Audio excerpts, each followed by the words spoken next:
Good afternoon students, I hope you all are fine. आज हम business studies के अंदर हमारी सेकंड यूनिट का 6 चैप्टर स्टार्ट करेंगे, जिसका नेम है formation of A company, various stages. आज हम पढ़ेंगे कि जब एक कंपनी का फॉर्मेशन होता है तो वो कैसे होता है। जब किसी भी कंपनी को इस्टेब्लिश किया जाता है तो कौन कौन सी स्टेजेस को हमें पार करना होता है, मतलब कौन कौन सी स्टेजेस को हमें फॉलो करना होता है, वो आज हम इसके अंदर स्टडी करेंगे। तो देखो, formation of a company include the following stages. जब भी किसी कंपनी को बनाया जाता है, किसी कंपनी का फॉर्मेशन किया जाता है, तो उसके लिए ये स्टेजेस जो है उनको फॉलो किया जाता है। तो कितनी स्टेजेस को फॉलो किया जाता है? 3 स्टेजेस। हमारी 3 स्टेजेस होती हैं जिनको फॉलो करना बहुत ज़रूरी होता है। सबसे पहले एक कंपनी का फॉर्मेशन के लिए फर्स्ट स्टेज है हमारी प्रमोशन, सेकंड स्टेज है हमारी इनकॉर्पोरेशन या फिर इसे हम रजिस्ट्रेशन भी बोल सकते हैं, थर्ड है हमारी कमेंसमेंट ऑफ बिजनेस। ये 3 स्टेजेस ऐसी हैं जिनको हमें फॉलो करना ही पड़ता है अगर एक कंपनी को एस्टैब्लिश करना है। तो एक कंपनी का फॉर्मेशन करना है तो इन तीनों स्टेजेस को फॉलो करना बहुत ज़रूरी होता है। तो सबसे पहले अभी हम पढ़ेंगे प्रमोशन स्टेज कि प्रमोशन स्टेज क्या होती है, एक्चुअल में प्रमोशन होता क्या है। तो देखो क्या कहता है ये, promotion refers to the sum total of all those activities which are necessary for bringing the company into existence। देखो प्रमोशन क्या होता है, प्रमोशन जो है वो उन एक्टिविटीज़ का सम होता है जो एक्टिविटीज़ कंपनी को एग्जिस्टेंस में लाने के लिए, मतलब कंपनी को एक्चुअल में जब हम इस्टेब्लिश करेंगे तो उसके लिए जो जो एक्टिविटीज़ करनी पड़ती हैं उन एक्टिविटीज़ का टोटल प्रमोशन कहलाता है। ठीक है, देखो क्या होता है इसके अंदर, कौन कौन सी एक्टिविटीज़ को फॉलो करा जाता है। देखिए, it involves the discovery of business idea, its investigation and assembling necessary resources to set up the business. देखो अगर हमें कोई भी कंपनी फॉर्म करनी है, कोई भी बिजनेस इस्टेब्लिश करना है, तो ये तो नहीं है कि हमारे माइंड में आइडिया, सबसे पहले क्या आएगा, आइडिया तो आएगा ना कि हमें क्या करना है, बिजनेस करना है। तो आइडिया आते ही तो हम एक्चुअल में कंपनी को इस्टेब्लिश नहीं कर सकते ना। ठीक है, हमें कुछ स्टेजेस को फॉलो करना पड़ता है।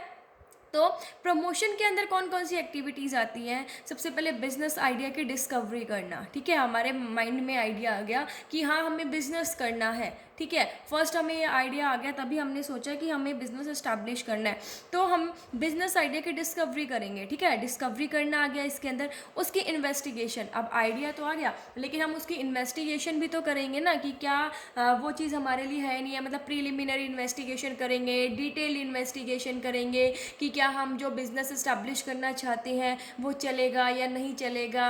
अगर हम चलो ठीक है, अगर डिसीजन हमारे फेवर में है कि हम ये सोचते हैं, जब हमने प्रीलिमिनरी इन्वेस्टिगेशन की तो उससे हमें पता चला कि हाँ हमारा जो बिज़नेस है वो चल सकता है, तो उसके लिए हम डिटेल इन्वेस्टिगेशन भी तो करते हैं ना कि भाई हमें रॉ मटेरियल अवेलेबल होगा या नहीं होगा, बिज़नेस का साइज़ क्या होगा, किस प्लेस पर हम करेंगे, पैसा कहाँ से आएगा।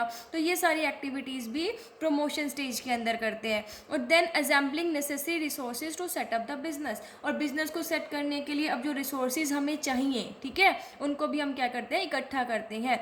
तो प्रमोशन क्या हुआ, जब कंपनी को एक्चुअल में हम फॉर्म करते हैं एग्जिस्टेंस में लाने के लिए, उसको लाइफ देने के लिए जो जो एक्टिविटीज़ की जाती है ना, ठीक है, जो जो एक्टिविटीज़ ज़रूरी होती हैं करना, उनका टोटल क्या कहलाता है, प्रमोशन कहलाता है। ठीक है, तो प्रमोशन क्या होता है, उन एक्टिविटीज़ का सम जो कि कंपनी को एग्जिस्टेंस में लाने के लिए ज़रूरी होती हैं, जैसे बिजनेस आइडिया की डिस्कवरी करना, उसकी इन्वेस्टिगेशन करना, फिर रिसोर्सेज को इकट्ठा करना। अब भाई जो आइडिया है, ठीक है, किसी पर्सन के माइंड में ही तो आया होगा ना। जो आइडिया है सबसे पहले मान लीजिए कि मैं सोच रही थी, ऐसे ही मैं बैठी थी तो मेरे माइंड में आइडिया आया कि मुझे बिजनेस करना चाहिए। ठीक है, तो बिजनेस करना चाहिए, वो जो आइडिया आया, ठीक है, वो जो आइडिया आता है जिसके माइंड में, वो क्या कहलाता है, प्रोमोटर। क्या कहलाता है, प्रोमोटर, मतलब वो पर्सन। अब ये पर्सन एक इंडिविजुअल भी हो सकता है, ग्रुप ऑफ पर्सन भी हो सकता है, या इंस्टीट्यूशंस भी हो सकते हैं। ठीक है, तो देखो पर्सन जो है वो इंडिविजुअल एक सिंगल आदमी भी हो सकता है, पर्सन्स का ग्रुप भी हो सकता है और इंस्टीट्यूशंस भी हो सकते हैं। इसके अंदर ये नहीं कि ओनली एक सिंगल पर्सन ही इंक्लूड किया जाता है। तो देखो, the person who performs all the various activities to bring a business into existence, मतलब वो पर्सन जो कि बिजनेस को एग्जिस्टेंस में लाने के लिए एक्टिविटीज करता है। ये तो क्या था कि एक्टिविटीज का जोड़, एक्टिविटीज का सम, जो जो एक्टिविटीज की जाती है उनका सम कहलाता है प्रमोशन, ठीक है। लेकिन प्रमोटर कौन हो गया? वो पर्सन हो सकता है, ठीक है। पर्सन के अंदर मतलब इंडिविजुअल हो सकता है, पर्सन का ग्रुप हो सकता है और इंस्टीट्यूशन, जो बिजनेस को एग्जिस्टेंस में लाने के लिए अलग अलग एक्टिविटीज करता है।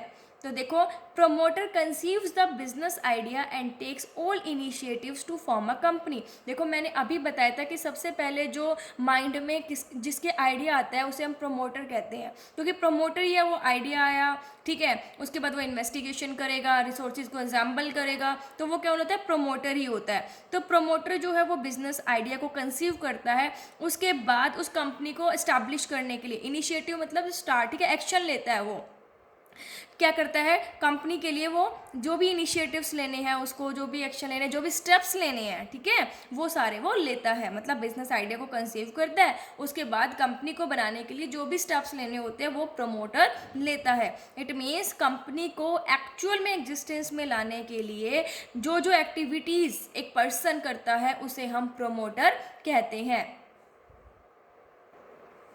अब हम पढ़ेंगे कि प्रमोशन की स्टेजेस कौन कौन सी है, ठीक है। वैसे तो अभी हमने पढ़ लिया था कि जो भी एक्टिविटीज़ की जाती है उनका जो सम होता है वो प्रमोशन कहलाता है। हमने कहा था कौन कौन सी एक्टिविटीज़, नए आइडिया को डिस्कवर करना, उनके इन्वेस्टिगेशन करना, फिर डिफरेंट फैक्टर्स को असेंबल करना, फाइनेंसिंग प्लानिंग करना, ये सारे काम जो है वो हम करते हैं। तो अभी हम प्रमोशन के स्टेजेस पढ़ेंगे, ठीक है। तो सबसे पहले क्या किया जाता है? न्यू आइडिया डिस्कवर किया जाता है। जब तक हम नया आइडिया डिस्कवर ही नहीं करेंगे तो हम कंपनी को एस्टैब्लिश करने के बारे में कैसे सोचेंगे?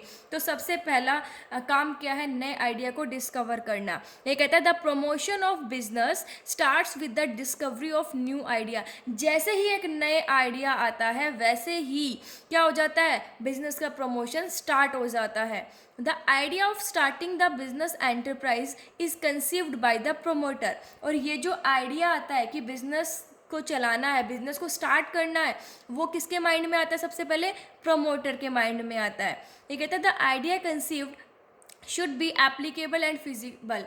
ये कहते हैं कि जो आइडिया प्रमोटर के माइंड में आया है वो एप्लीकेबल होना चाहिए, मतलब ऐसा आइडिया होना चाहिए जिसको हम एक्चुअल में कर सके, ये नहीं कि हवा से बातें करें, ठीक है। फिजिबल भी होना चाहिए वो आइडिया। तो इस स्टेप के अंदर हम क्या करते हैं? देखो, at this step through a preliminary search it can be found whether the business can be run successfully और नॉट। इस स्टेप के अंदर बेटा प्रीलिमिनरी, जो पहले हम सर्च करते हैं, ठीक है, वो करते हैं ताकि ये पता लगा सके कि क्या जो हम आइडिया सोच रहे हैं बिजनेस को एस्टैब्लिश करने का, क्या वो सक्सेसफुली चलेगा भी या नहीं चलेगा, ठीक है। ओनली हम इसके अंदर सर्च करते हैं।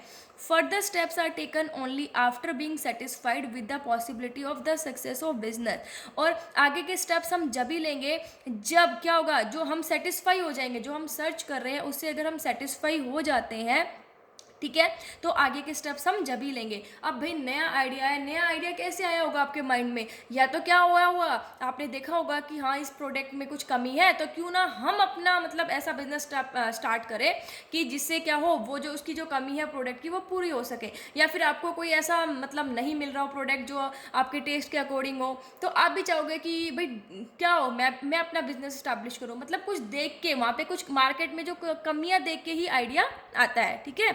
तो ये कहता है कि यहाँ पर क्या किया जाता है? सबसे पहले नया आइडिया डिस्कवर किया जाता है और उसके लिए एक प्रीलिमिनरी सर्च की जाती है जिसमें ये देखा जाता है कि क्या उसका बिजनेस जो वो सोच रहा है वो चलेगा भी या नहीं चलेगा। और जब वो सेटिस्फाई हो जाता है तो वो आगे के स्टेप्स फॉलो करता है। अब है डिटेल्ड इन्वेस्टिगेशन। कहते हैं after having done the preliminary investigation, जब जो प्रोमोटर प्रीलिमिनरी जो पहले वाली इन्वेस्टिगेशन है जब वो कर लेता है, a detailed investigation is carried out to find out the actual position. अब क्या किया जाता है, डिटेल्ड इन्वेस्टिगेशन की जाती है, मतलब हर चीज़ को अच्छे से बारीकी से सोचना, ठीक है, वो इन्वेस्टिगेशन की जाती है ताकि एक्चुअल पोजीशन के बारे में पता लगाया जा सके। कहता है during this process information is collected about the availability of raw material, need of machinery, estimation of capital required, size and place of business etcetera. अब इस प्रोसेस के अंदर क्या होता है, हम इंफॉर्मेशन कलेक्ट करते हैं। भाई इन्वेस्टिगेशन कर रहे हैं तो सीधी सी बात है इंफॉर्मेशन कलेक्ट करेंगे, और वो इंफॉर्मेशन किससे रिलेटेड होगी, जैसे रॉ मटेरियल अवेलेबल है या नहीं है, क्या मशीनरी मिलेगी या नहीं मिलेगी, कैपिटल की कितनी ज़रूरत है, कहाँ पर हम बिजनेस करेंगे, ठीक है, साइज कैसा होगा, कौन सा बिजनेस हम करेंगे, तो ये सारी चीज़ें इसके अंदर की जाती है। फिर कहता है if the decision is taken in favour of the new idea then further proceedings are undertaken. अगर हमारा डिसीजन हमारे फेवर में आता है, न्यू आइडिया के फेवर में आता है, तो ही हम आगे की प्रोसीडिंग्स करेंगे, ठीक है। हम पहले डिटेल इन्वेस्टिगेशन करेंगे, अब हाँ भाई ये सारी चीज़ें अवेलेबल हो जाती है तो डिसीजन हमारे फेवर में आता है, तो हम आगे की जो कार्रवाई है, प्रोसीडिंग्स मतलब कार्रवाई, वो करेंगे। Otherwise the idea is dropped and discovery of some other idea is started. Otherwise क्या करेंगे, अगर हम सेटिस्फाई नहीं होंगे तो उस आइडिया को वहीं पर छोड़ देंगे और कुछ नया आइडिया जो है उसकी डिस्कवरी करेंगे, नया आइडिया स्टार्ट करेंगे, ठीक है। उसके बाद है असेंबलिंग डिफरेंट फैक्टर्स। ये कहता है when all the parameters of starting a company are found favourable at detailed investigation stage. ये कहता है कि जब कंपनी को स्टार्ट करने के लिए जितने भी पैरामीटर्स हैं वो जब हम डिटेल इन्वेस्टिगेशन करते हैं उसके फेवर में आते हैं, the promoter goes for giving a concrete shape to the business. अब प्रोमोटर क्या करेगा, अपने बिजनेस को एक्चुअल में शेप देगा, कॉन्क्रीट शेप देगा। इट मीन्स जो उसे अलग अलग फैक्टर्स चाहिए, ठीक है, भाई रॉ मटेरियल चाहिए, मशीनरी चाहिए, तो यहाँ पर क्या करेगा, उन अलग अलग फैक्टर्स को वो असेंबल करेगा और इसके लिए वो अलग अलग लोगों से कांटेक्ट करेगा। तो थर्ड स्टेप क्या हो गया, assembling different factors.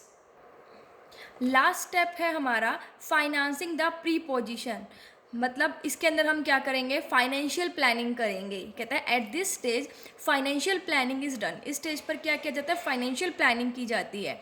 The main things which are to be determined in financial planning are total amount of capital, various sources of capital, time of collecting money etcetera. अब financial planning क्या होती है, मतलब finance के बारे में plan करना कि पैसा कहाँ से आएगा, ठीक है, और सोर्सेज कौन कौन से होंगे, मतलब कितना पैसा चाहिए, उसके सोर्सेज कौन से होंगे, कहाँ से पैसा आएगा, मनी को कलेक्ट करने का टाइम कितना होगा, तो ये हम फाइनेंशियल प्लानिंग के अंदर करते हैं। तो in this manner after making the arrangement for capital the business becomes operational and here the work of promotion and. तो इस तरह से जब हम कैपिटल का अरेंजमेंट कर लेते हैं तो बिजनेस ऑपरेशनल हो जाता है, बिजनेस चलने लग जाता है। And here the work of promotion and, और यहाँ पर जो प्रमोशन का काम है वो ख़त्म हो जाता है। तो ये थी हमारी प्रमोशन की स्टेजेस। आज हमने स्टडी किया कि प्रमोशन क्या होता है और कौन कौन सी स्टेजेस जो हैं वो प्रमोशन में फॉलो करनी पड़ती हैं। आई होप कि आप सबको समझ में आ गया होगा। Thank you, stay safe, stay home.